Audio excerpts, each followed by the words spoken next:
What's up, everybody? It's the Fantasy Philosophers back coming at you.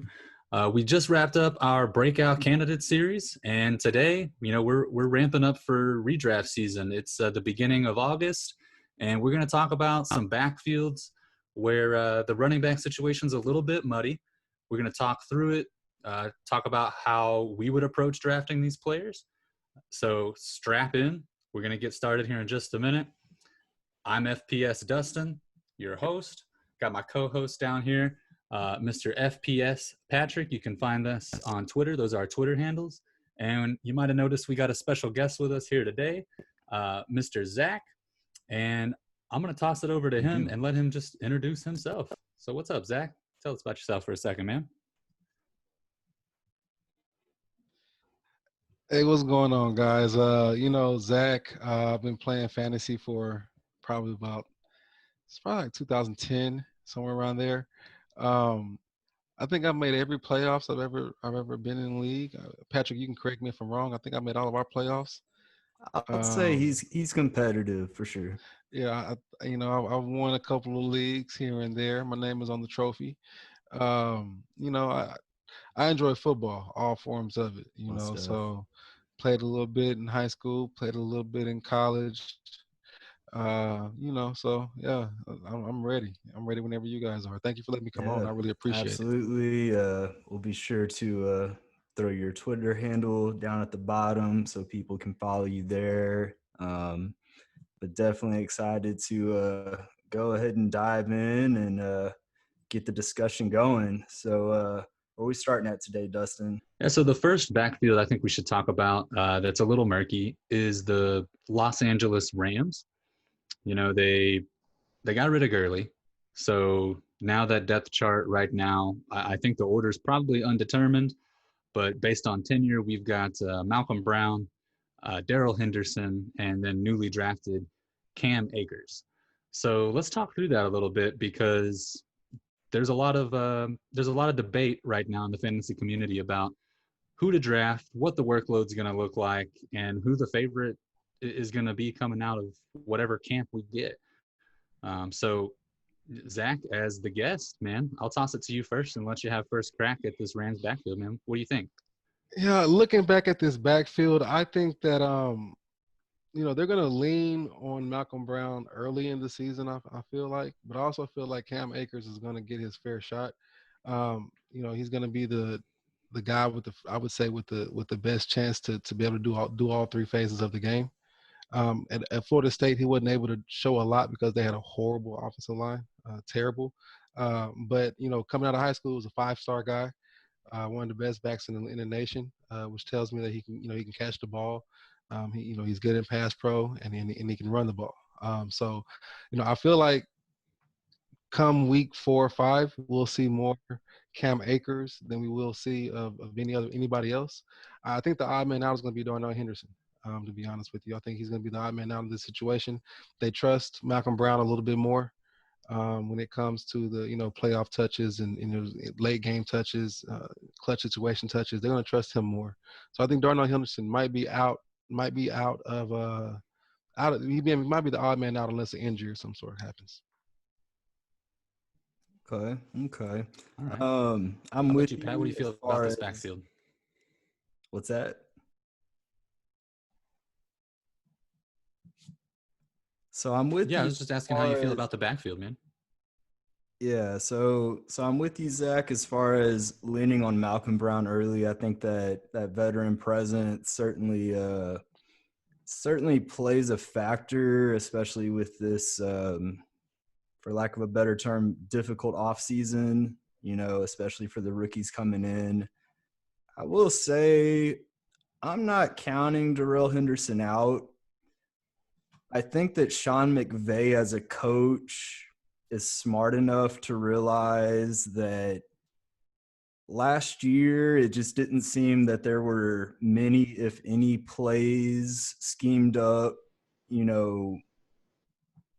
that were focused on Henderson's strengths when it comes to skill set.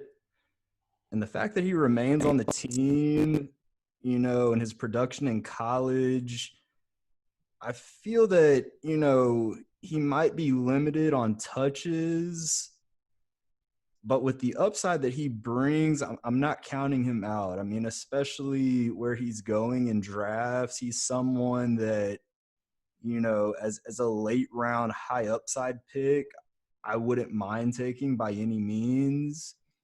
Cam Akers is very talented. I'll acknowledge that 100%. The thing that worries me about Cam Akers is, playing at Florida State, those stats he put up, he practically did it on his own. I mean, horrible offensive line, which again, he's coming into a Rams team with a horrible offensive line.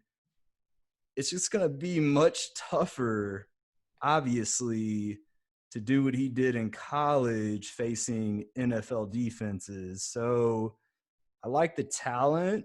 I'm not saying I'm avoiding him by any means in drafts. He certainly, could hit the ground running and just secure the job very early just based on his talent alone. But man, this is a murky one for me. If we had a normal off season, I'd probably feel much differently, but with this off season everyone's facing, this one's going to be tough to gauge in my opinion. So, this may be one that you avoid completely. If you believe in the talent of Cam Akers, by all means. I just, I wouldn't count Malcolm Brown out as far as, getting, that first chance, the veteran presence. He knows the playbook. You're not going to have to be concerned about him in pass pro. I think he will get the first shot, but I think Henderson and Akers will get opportunities as well.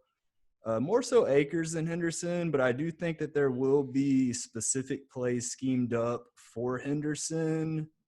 I just think that's the Sean McVay that I've come to know at least. So I'd be shocked if they just completely set him aside and don't use him. But yeah, this is a murky one. So to be determined. This is tough. What are your thoughts, Dustin? Mostly along the same lines of what you guys have said. For the most part, I definitely think Malcolm Brown has the advantage to start the season. And I think I see Darrell Henderson as more of a weapon. So maybe like a change of pace, big play type of back that they're trying to get the ball to in space. But I do think that by the end of the year, talent will overcome. And I think Cam Akers is the most all-around, complete, talented back in that backfield. So for redraft, this is probably in a backfield that honestly I'm avoiding completely based on the cost. Maybe taking a flyer on Henderson late. But for redraft, Akers is going too early for me. I'm not the biggest believer in Malcolm Brown. I think he's solid, but I don't think he's a special back by any means. So, agreed. Really muddy. Probably something that I don't really want much a part of for redraft, unless maybe you can, week 3, 4, sneak a trade in and steal Cam Akers from the owner before he starts hopefully taking over more of the touches. But for the most part, I'm out on this backfield. I am really interested to see the dynamic between Akers and Henderson moving forward, because I don't think Brown's there next year if we're talking dynasty. But I think they could be a great 1-2 punch. But you hit the nail on the head. They got a bad O-line.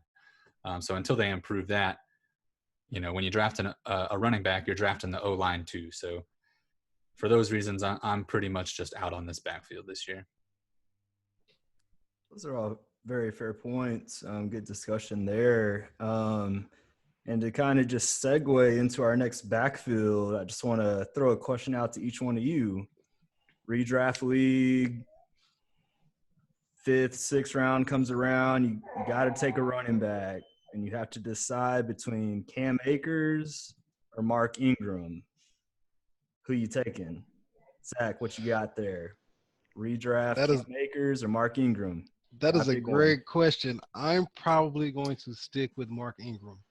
I feel like Mark Ingram even though he is going to have some competition from J.K. Dobbins to be. I would say he's going to vie for some first team touches. I also feel like Mark Ingram he's a steadfast in that backfield, so he's going to get his touches. Cam Akers, as much as I like him, I'm not on his train. I'm not on Cam Akers' train just yet. I like him a lot. I think that if Cam Akers slips in a redraft to, eighth, ninth, 10th round, I would probably take him. But in the fifth round, I gotta go with Ingram. Yeah, right on, right on. And Dustin, it sounded like you were taking Ingram as well. Yeah, I mean, especially this year because we don't even know if there's going to be a full season, man. And I've seen a lot of leagues talking about, hey, if it goes 8 weeks, most points, best record, whatever your determining factor is. I'm just not confident that any of these rookie running backs are going to get enough work in the beginning of the season to help me win if that's the situation. So give me Mark Ingram all day in that situation. Right on. I'd agree. I'd play it safe and go Ingram, even though obvious competition with the rookie J.K. Dobbins there now. I think the plan more or less is to continue to let Mark Ingram be that lead back. I mean, you look what he did last year, very productive. Got to love the veteran presence. J.K. Dobbins is just, he's there. He's waiting for his chance. But again, with this just crazy off season, I think, injury aside, assuming Ingram is healthy, he'll be the lead back throughout the season. I am intrigued about J.K. Dobbins, so depending on how far he drops, I wouldn't mind taking him. But yeah, I think we're in agreement there. So to dive into the Rams a little further, we got J.K. Dobbins there, but Gus Edwards remains. I mean, what are y'all's thoughts there? Is Gus Edwards still that handcuff to Mark Ingram, or is it J.K. Dobbins at this point? What are your thoughts there, Zach? I mean, even with the offseason, I don't think that Gus Edwards is the handcuff to Mark Ingram anymore. I feel like J.K. Dobbins is going to be the number 2 back in this offense. I feel like Gus Edwards is a talented back. He can catch the ball a little bit.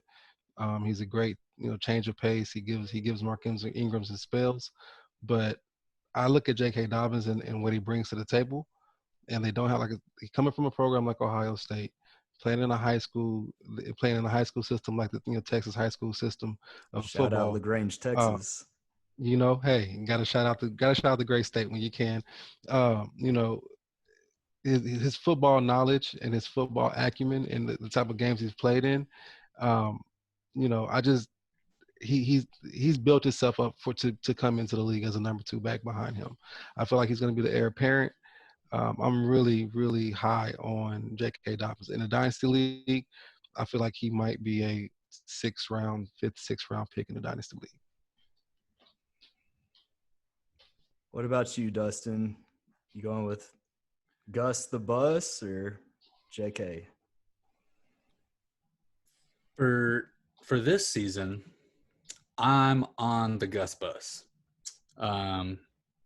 I honestly kind of see this going as, hey, the Ravens made this pick, and it was kind of a luxury pick. J.K. Dobbins fell to them. They never expected him to, and they just felt like they couldn't pass him up.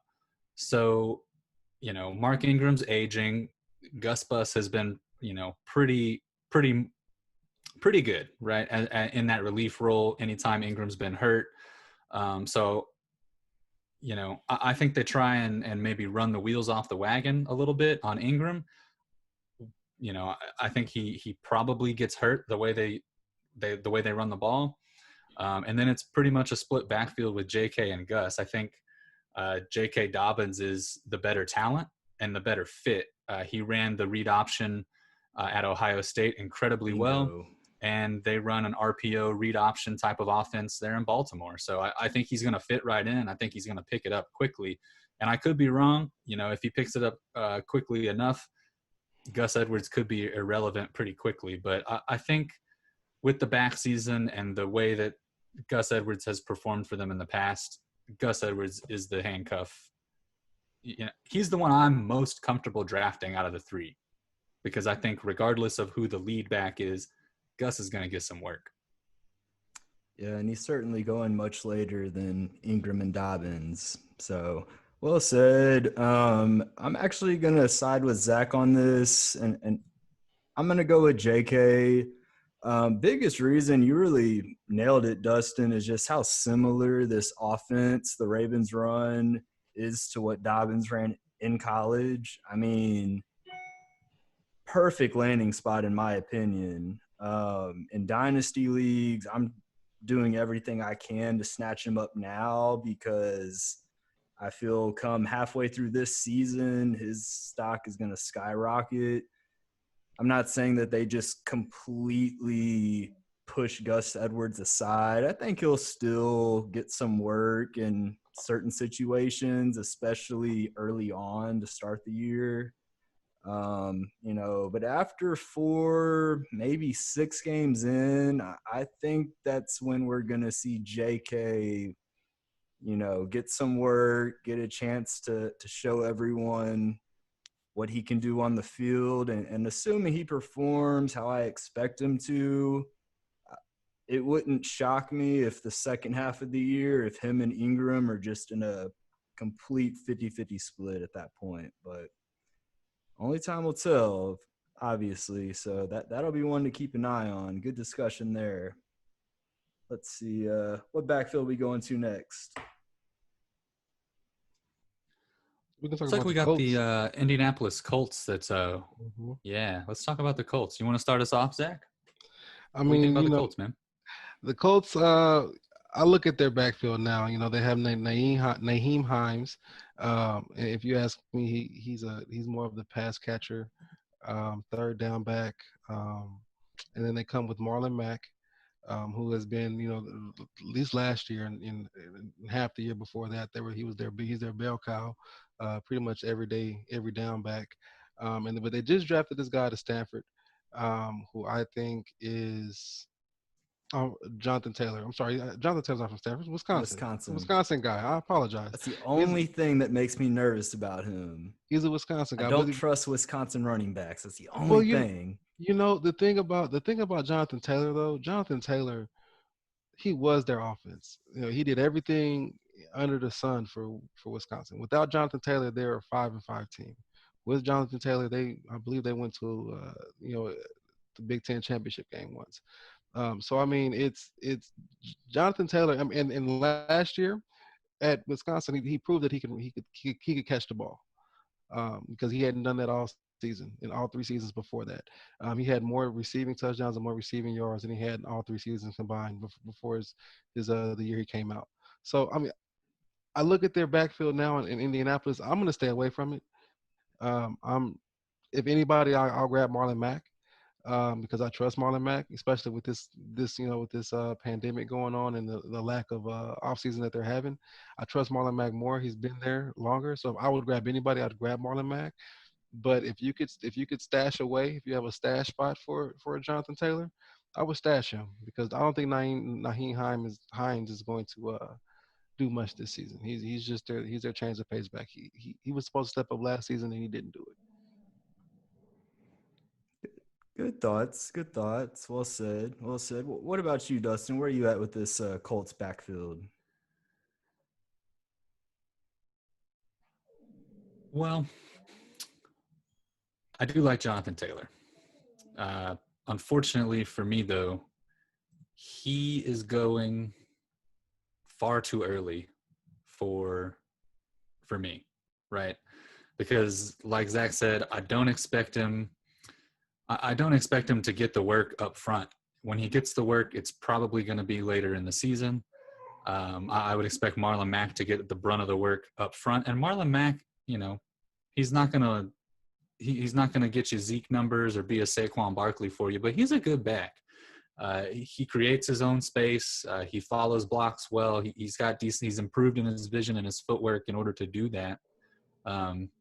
So I like Marlon Mack too. And honestly, Nyheim Hines was most effective when they used him as a receiver with Andrew Luck that 1 year, and not like a receiver out of the backfield. I mean, like as a slot receiver. Mm-hmm.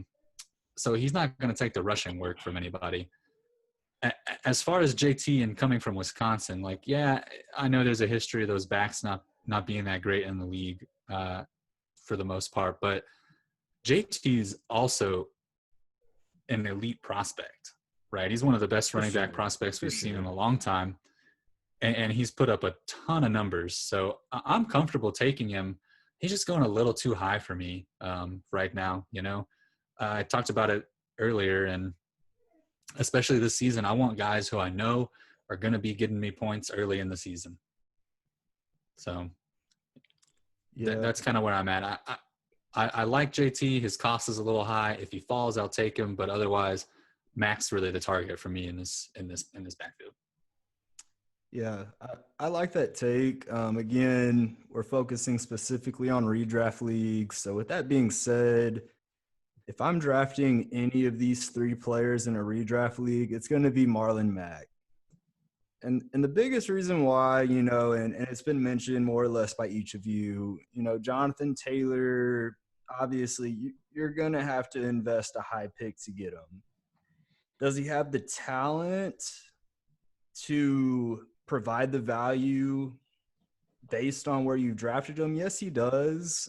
But again, I have to keep going back to this crazy offseason we're having. And the fact that Marlon Mack is still on the roster, he's been productive. Whether they want to showcase him the first 5 weeks and possibly trade him. Contract year, right? Or just completely just give him carry after carry after carry and get as much out of him as they can, considering it's his last season on his rookie deal with the team. It's tough to take Taylor as high as he's going. If for some reason he falls, then sure. But, as of today, I would steer clear. I just think it's, going to be one of those situations where maybe second half of this season, Taylor starts to kind of take over. But early on, I expect Marlon Mack to be heavily involved. And it seems like I'm a little higher on Hines than the two of y'all. And the only reason that I think he is relevant, especially in PPR formats, is just Phillip Rivers and his history of passing to the receiver. I know Marlon Mack, even though he has this reputation of not being a good pass-catching back, but he proved in college that he's very capable. So maybe they utilize Mack more so in the pass-catching role. But if they continue to use Mack as they have up to this point in his career, any third down pass obvious plays, I see Hines going out there, and considering what Phillip Rivers has done up to this point in his career, Hines in a PPR format may not be a bad late option, to plug in on bye weeks, or shoot, someone, let's say Mack or Taylor comes down with COVID. I mean, there's so many different scenarios where he could be much more involved than a lot of people are anticipating. So I wouldn't just completely count him out. He's not someone I would necessarily go in the draft thinking I've got to get this guy. But when you get in those later rounds, depending on, the depth you have on your team at the running back position in a PPR format, you could do much worse than drafting Nyheim Hines just to have as a plug and play. Now, what I did not consider, and you brought it up, was having Phillip Rivers as his quarterback. Phillip Rivers throws to the running back very often. He pretty much got Eckler paid so much money because he threw to him so many times. But I look at Nyheim Hines in that situation. His ceiling is like a Tariq Cohen. I think that's his ceiling, where he could actually. And I'm not talking about Tariq Cohen of last year because that was a disappointing year, if you ask me. I'm speaking of Tariq Cohen the year before last. Okay, I'm glad you clarified that Yeah, because yes, considering the amount of targets the man received and his total receiving it yards, was it that's was just it a was shit terrible. I Yeah. hate. I'm gonna be You honest know, with you. I drafted both of those guys last year. I drafted Naheem Hines and Tariq Cohen last year, and was upset all year. I ended up dropping both of them by week like 7 or 8 because it was just there was slim pickings for both of them. But with Phillip Rivers coming to Indianapolis, he throws to the running back. That's like his favorite receiver besides the tight end. So because his arm isn't as strong as it used to be to be able to get to the outside. So those security blankets makes a lot of sense. Yeah. And the last thing I'll say about this before we move on to another backfield is, you mentioned Austin Eckler and Phillip Rivers, and uh, you know, Austin Eckler spent 30% of his snaps outside of the backfield last year, and that's exactly what I was talking about. The last time Naeem Hines was a really good flex option for you on bye weeks and things like that was when Andrew Luck was there, and they were flexing him out into like a slot receiver type of role. So maybe we see some more of that. And if we see some more of that, then he's definitely a steal in a draft right now. So He is. He and definitely it's is. and it's certainly within his range of outcomes. I mean, when you also consider the fact that Paris Campbell had that injury-plagued rookie season, so while he still has a year experience, he just wasn't involved to the degree that I could just say he's just completely ready to hold down that slot spot. And then obviously Pittman Jr. coming in, who I love, but again, as a rookie receiver, it's tough sledding making that transition in year one. And then with Ty, I've always loved Ty, but he's getting older. Often Considering injured. his size, he really has to rely on his speed and He's often injured. He's injured a lot. yeah, and even if my he's teams need them healthy, hammies. I just because you look back and Phillip Rivers had a very difficult time connecting with Mike Williams, and you look at Mm-hmm. his size as a deep threat compared to someone like Ty. Maybe the speed of Ty is just that open where the connection is better, but I'm a little concerned there. But let's say any of those three players, have to go out due to COVID, injury, what have you. Naeem Hines might just plug right in a receiving role for, a good 50 to 60% snap share in a game if that's the case. So, again, in PPR formats, when you get in those later rounds, if he's sitting there and you could use some added running back depth, you could do much worse for sure. For Very sure. true. Very true. Well, moving us along to the next backfield, this is an interesting one for me. And I can't wait to hear what you guys have to say about it. But it seems like this is one that comes up every year, but this year particularly, the Patriots are are really interesting to me. There seems to be two camps for Sony Michel: you're in or you're out. Damian Harris truthers are back in full force, but everyone seems to have forgotten that Rex Burkhead is still there, and we know Belichick loves Burkhead. So I don't know what to do with this one. What do you think about this one, Patrick? This one's tough. The thing with Sonny Michel is if I knew for a fact that he would be 100% healthy and this surgery he had fairly recently was just a very minor procedure, cleanup, whatever you want to call it, I would have him much higher. I just, watching Sonny Michel play in college and then comparing it to his play in the pros, his running style seems so different that I can't figure out what's changed. And the concern similar to Todd Gurley about the knee arthritis, I don't know if that's just being overstated or if that is something that we should in fact consider.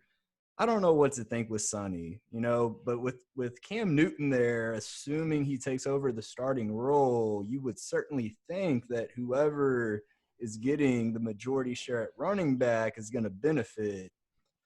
The Damian Harris hype, it's tough to buy into any hype when it comes to a Bill Belichick team, especially at that running back position, to say the least. I think the only person I would feel remotely confident in drafting in a PPR format would be James White. Other than that, I'm probably avoiding the situation completely personally. Where What you at about you, on Zach? this, How Zach? you feel? Yeah, I honestly feel like this is going to be a revolving door of running backs in and out every other week. It's going to be someone else because Bill Belichick is going to game plan. He's going to have to game plan the best he's ever game planned, and you know that he's going to have a chip on his shoulder because he wants to prove to the world that it was not Tom Brady, it was actually him.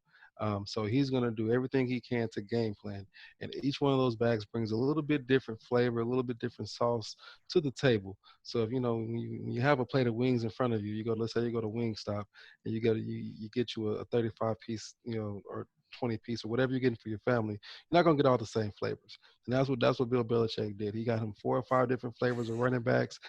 And so just depending on the flavor of the month or the flavor of that game, he's going to use that back. I probably, if I trusted any of the backs, if I was, someone said you have to draft one Patriots running back, I would probably say Michelle, just because he can catch the ball, he can run the ball. His injury is what keeps me, that keeps me just in that gray cloud.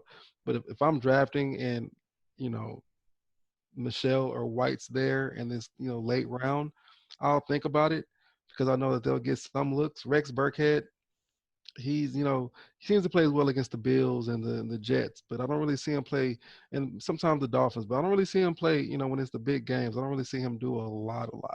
And so I don't trust none of them. At the end of the day, I trust none of them. I think it's going to be a revolving door, the mall of running backs that he'll trot out there.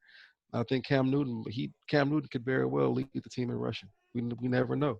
You never know when it comes to Belichick. He's going to game plan for whatever he needs to do to score more points than the other team.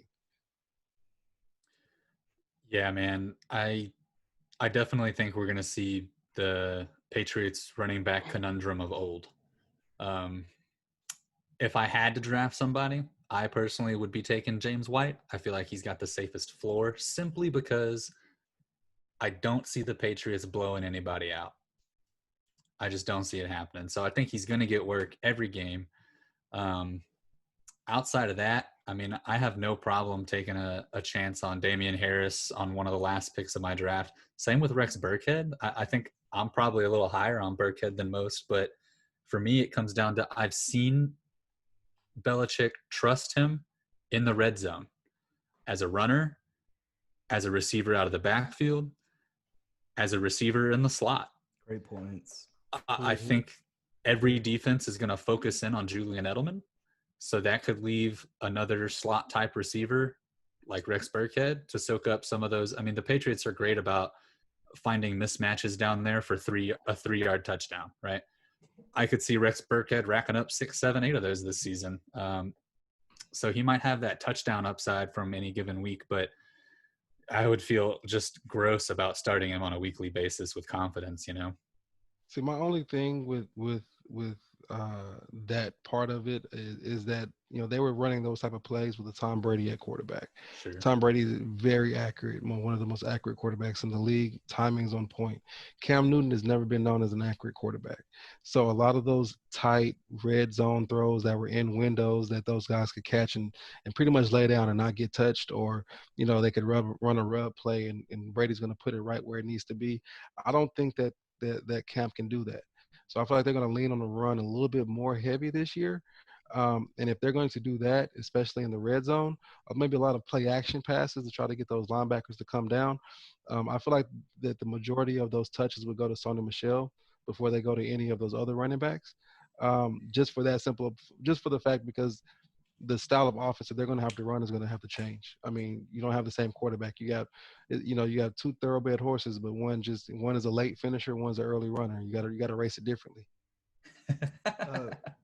Well said. I like One that. final point that I'll make, just to kind of back my stance on feeling most confident about James White.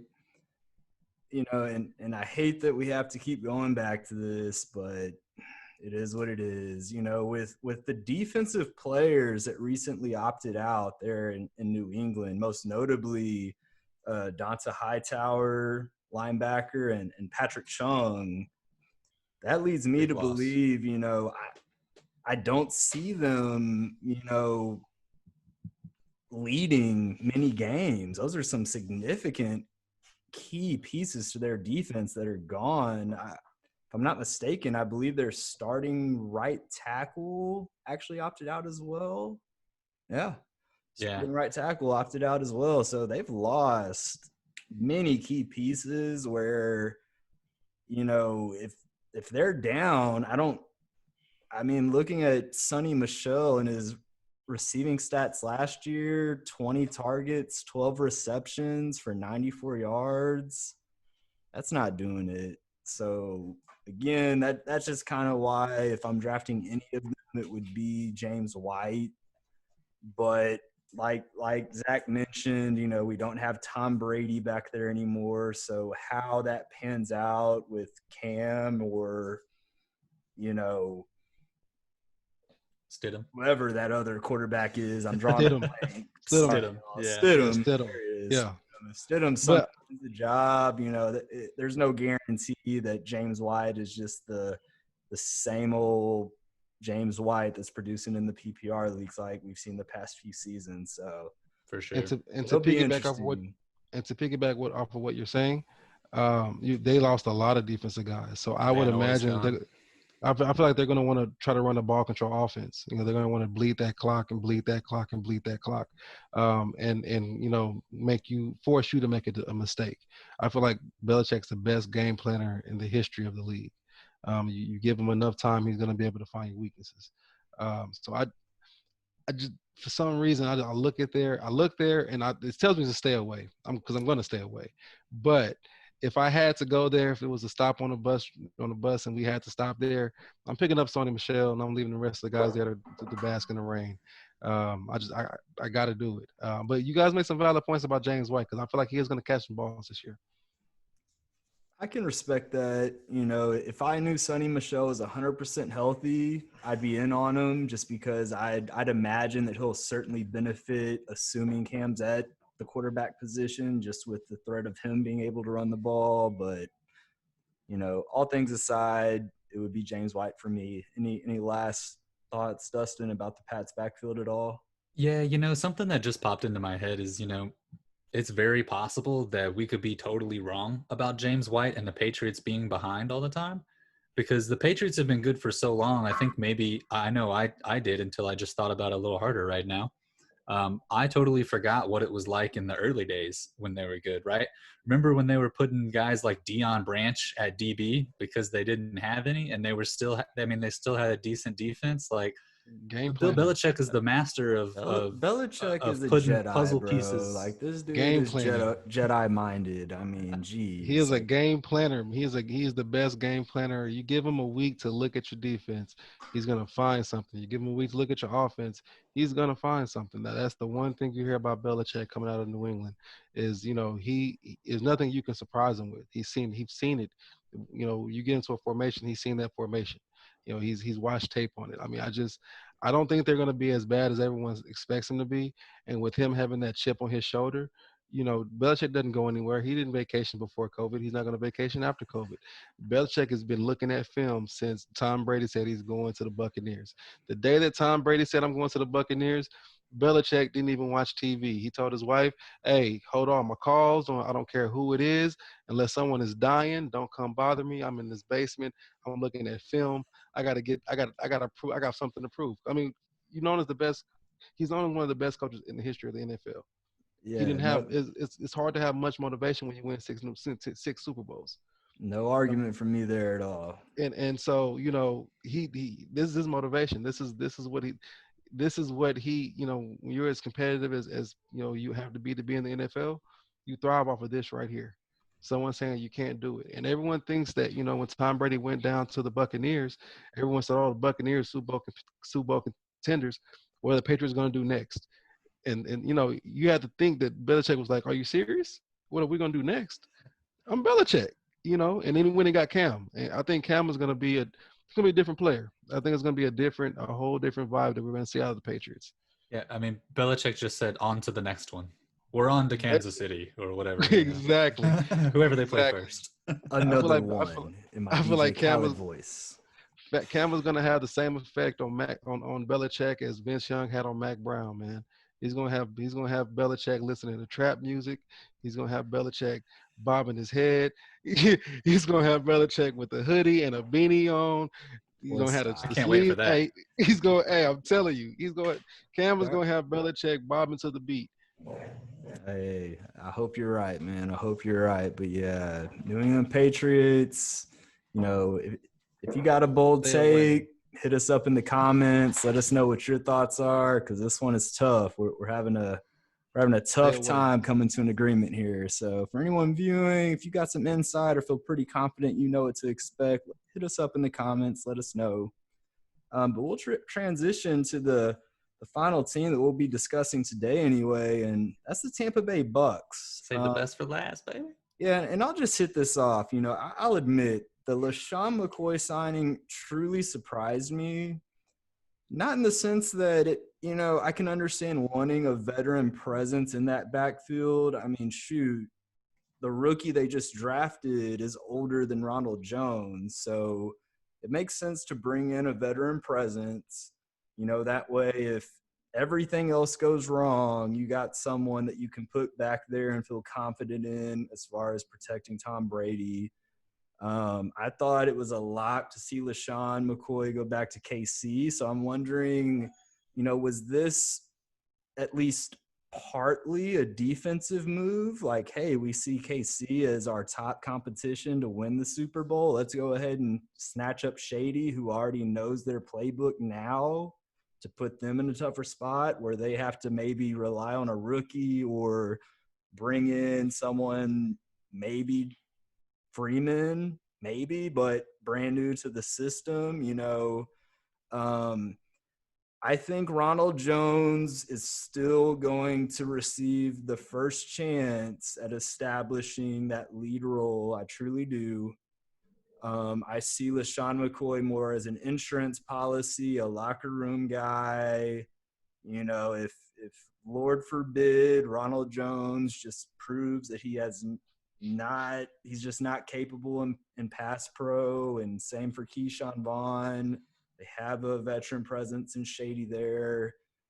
But, I mean, let's be honest here. We're not talking about the same Shady that once was, I mean, can he contribute? Sure, he can. But is it someone that they're just going to ride throughout the whole season? I can't imagine that that's the case.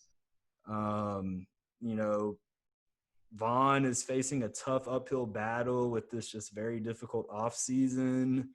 Again, I think Rojo is primed to have a great year.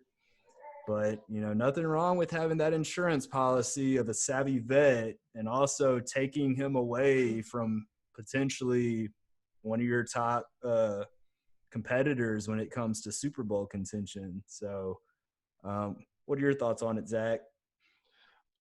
I honestly think that Rojo is going to probably be the mainstay in early in the weeks, a few early weeks of the season. I like Keyshawn Vaughn. I watched him play in college a lot at Vanderbilt. He didn't have a lot to work with. There wasn't a lot of NFL players on his team. And I mean, I saw him single-handedly come down to Florida and run on some guys, some NFL guys, run over them, run by him. He was catching the ball. It was a very nice game for him. The Shady McCoy factor is very, very interesting. But the thing about Shady McCoy is this: I feel like Shady McCoy later in his career has began fumbling the ball a little bit. Last year in Kansas City, I believe he got a start for 1 week, and that week he fumbled the ball twice and didn't get a start again. I mean, his fumbling issues in Kansas City was probably one of the reasons why he didn't suit up for the Super Bowl. To be honest with you, if he can hold on to the ball, I mean, he still has a little bit of juice left in that tank. I like Shady. I've always been a big Shady fan. Um, he's not as fast as he used to be or as quick, but he's faster and quicker than most of the guys on there. And like he's quicker than their other two running backs. Rojo's not a quick running back, if you ask me. He's a stretch guy. He can run you over. Sometimes he'll drop those pads on you, but it's I would like to see by week 4 who has the lead back role in week 4. I think that tells you everything. First couple of weeks, they're going to kind of rotate those guys out to see what's going on because of the pandemic, and no no off season the way it should be. But I also wouldn't count out Keyshawn Vaughn. I'm not on the Vaughn train yet, but I could be. Yeah, I mean, I just want to be clear because I think some people out there think I hate Keyshawn Vaughn. I like Keyshawn Vaughn. I liked him before the draft. I just don't believe that he has got what it takes to overtake Rojo, especially with no offseason. And, we've talked about this ad nauseum, but Bruce Arians' system is complicated. It's not easy to pick up. Tom Brady expects perfection as well. I just don't see how a rookie or a guy who is unfamiliar with anything associated with that offense comes in and overtakes a guy who played well last year, is really young, and is familiar with it. I just don't see it happening. In my opinion, Shady was brought in because if you look at their offense, that's the one spot where they don't have any type of veteran presence, right? So I think Shady was brought in as a kind of locker room type guy. Hey, this is how you need to prepare. This is what you need to be studying. This is what you need to be looking for. Here's how you take care of your body during the season. Because these guys have never had anybody to show them that, Peyton Barber was there last year. Dare Ogunbowale is pretty young, if I'm not mistaken. I don't know a ton about his age or where he came from, but I don't think he's very old. Rojo's only been in the league for 2 years. These guys don't know how to do that stuff. So that's what I think Shady was there for. And then, if something happens to one of them, you've got a capable veteran who has been around the league, has seen a few things, can probably step in and if not make a huge impact, at least not lose the game for you, right? So that's what I see. I'm still all in on Rojo. I think it's his job to lose. I don't see him losing it. And honestly, I think Vaughn is going to be, mostly a change of pace type of back. Rojo's not as bad at pass catching as this narrative out there that everyone has. I just see a lot of people out in the fantasy football world say Rojo's not good. Rojo is bad. Haven't seen anything of relevance to actually back up that take other than look at his rookie season. He couldn't beat Peyton Barber. But, to me, that's just kind of discounting the fact that Arians doesn't trust young bucks. Arians likes to have a guy, and Barber was the guy. And Rojo took that from him at the end of the year. Yeah, he got benched because he missed a block. He's been working on it, man. The dude's 22. Let's go, Rojo. That's who I'm taking still. Yeah, right on. I'm with you. I'm in on Rojo, and again, Shady, bring him in. It makes sense, with how young that running back depth chart is. Having that veteran presence is huge. Looking at the past 2 seasons for Shady McCoy, over the past 2 seasons, he's played 27 games. And in those 27 games, his rushing total is 262 rushes. If that were over 1 season, we'd probably be having a different conversation. but looking as how he had 101 rushes last year and 161 the prior year, how much of a workload he can actually handle in his age 32 season. We'll see. We'll see. I mean, does he maybe challenge Agubawale for that receiving down role? Possibly. But, yeah, I think Rojo is going to get every opportunity to take the lead role and run with it. Regardless, I think it's a solid move by the BUCS organization to get McCoy in there, not only to have that veteran presence in the running back room, but potentially steal away someone that I would imagine KC would have loved to bring in once they heard Williams was opting out. I mean, if they thought about that in the signing, that's some next level gamesmanship. I don't think that, honestly. I mean, they're two different conferences, so I don't. I mean, they're probably more worried about the Niners right now than they are the Chiefs, because they got to get through they got to get out the NFC, and the NFC is going to be tough. If you ask me, really though, when it comes to these running backs in Tampa Bay, it's going to be bombs over Baghdad. They're going to throw the ball so much. They're going to throw. They have so many good receiving targets. I mean, you got Mike Evans. You have Goodwin. Godwin, you have Chris is Godwin. it God? I'm sorry, Godwin. You're right. You're right. Beast. You're right. 24, And then you have 24-year-old beast. And then you went back and you got Gronk now, and you have OJ Howard. I mean, it's Don't gonna be forget bombs over Cameron Baghdad, and Cameron Brake. I mean, and you know how much Tom Brady loves to use the two tight end system. So I mean, it's gonna be bombs over Baghdad. I feel like those guys, how many of those guys are 6'4", 6'5"? You got three of those guys 6'4", 6'5". How tall is Godwin? Is Godwin 6'3"? I think it was like 6'3", 6'2", I don't know. 6'3". I'm not sure. I think he's like but he 6'1" actually, but he plays like a 7-footer. Like the man he's cold. 6'1", I mean, 210. But he's cold. He's nice. Yeah, and so with the mean, receiving options that they have, they're going to open this thing up. Now they will have some running opportunities, but I'm of the thought that Tom Brady and Bill Belichick have internal feud against each other. And Tom Brady doesn't want to win a Super Bowl based off of the run game. He wants to win a Super Bowl based off of his arm. He wants to show, just like Belichick wants to show, that it's me, not him. And that just furthers their legacy. And Tom Brady is playing till you're 47 years old or 59 years, however old he's going to play till he gets his AARP card. That's all about his legacy. So if he can throw the ball 1,000 times every week, he's going to throw the ball as much as he can. Every week he's in good weather. It's warm outside. He doesn't have to worry about playing in New England in December. It's you're in Tampa, man. It's sunshine and beaches, man. Cocktails and nightclubs. So he's gonna be, he's gonna be relaxed and warm, body feeling good. He's gonna throw the ball all over the field this year. So Zach, it sounds like, and correct me if I'm wrong, but it sounds like this is a backfield that you're more or less just avoiding completely. I would say this is a backfield I'm looking at late round picks with. I'm not looking at anything early. It would have to be, last 2 or 3 picks of the draft. There's a shady left out there,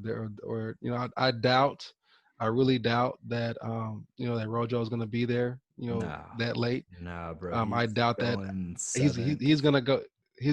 Exactly. But if I you're got him in the league 12th round a couple of weeks ago.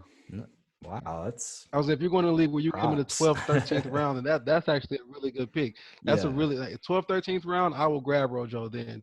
But if you ask me my 7th round, if I'm gonna grab Rojo, I'm gonna tell you no.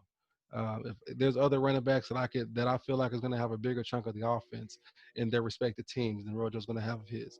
This is going to be a Tom Brady-led offense. This is going to be a receiving. Mike Evans might have a career year. You might see 4 guys with career years because Gronk has never played with a receiver like Mike Evans or Godwin or another tight end to where he's going to be free because you can't double everybody. So you're going to have some guys that are going to be running one-on-one. And that's going to free up Mike Evans. And Mike Evans always sees doubles. That's going to free up Gronk. That's going to free up everybody. I think O.J. Howard's going to have a big year as well. I think those 4 guys are going to have really big years. You might see 4 guys with 1,000 yards. We'll see what happens. think you're overlooking what Rojo could potentially do this year personally, but to each his own. I respect the take. Any final words, Dustin, before we wrap it up? I mean, I love that you think they're going to fill the air with footballs, and hell, man, they might. I personally just see it as more of trying to control the ball. I think they're going to score points for sure, but I definitely see them playing some ball control offense, especially when they go up. Um, it's all about the postseason for Brady, right? So they get a lead. I don't see him trying to press too hard. Let's run the ball. We'll probably keep scoring. Um, let's get out of here with a win and play some defense and keep them from the ball. So it's going to be interesting to find out. I think we really saved the last two backfields to discuss. I think we saved the best for last is what I'm trying to say. Got a little tongue tied there. But man, I can't wait for some football, guys. Hell yeah. Hell yeah. Man, I cannot wait. I cannot wait. Amen to that. Great discussion, guys. I loved it. Zach, thank you so much for joining us. We'll be sure to have you back soon. We'll be sure to include your Twitter handle so that everyone can hop on and follow you, as well as myself and Dustin. Just want to give a shout out to everyone who's shown support in any way, whether it's viewing, subscribing, commenting, liking, what have you. Much love. We appreciate it. We'll be back very soon with another episode. But until then, this is Fantasy Philosophers signing out. We'll see y'all very soon, guys. See you. Hey, thank you for having me on here, man. I really appreciate it. Most def.